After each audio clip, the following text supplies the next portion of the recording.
নমস্কার, ভাগ্যবার্তা অনুষ্ঠানে আপনাদের সকলকে। আজকের বিষয়বস্তু হচ্ছে লগ্নে রাহু।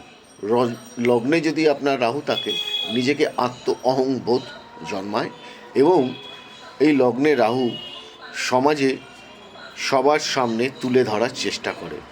আপনি যে কোনো কাজে সফলতা পাবেন, তবে সেটা নির্ভর করবে আপনার পুরোপুরি ছকের ওপরে। কিন্তু আপনি যে কোনো কাজে ভয় পাবেন না, সামনের দিকে এগিয়ে চলুন।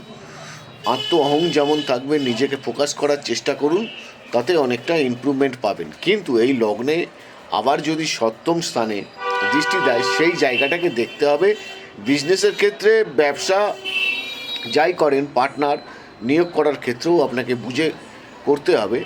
তবে টোটালটাই নির্ভর করবে দশম স্থানের ওপরে। আপনি কি কর্ম করবেন, নবম স্থান ভাগ্যপতির ওপরে নির্ভর করবে। ভালো থাকুন, ছোট অনুষ্ঠান দেখুন।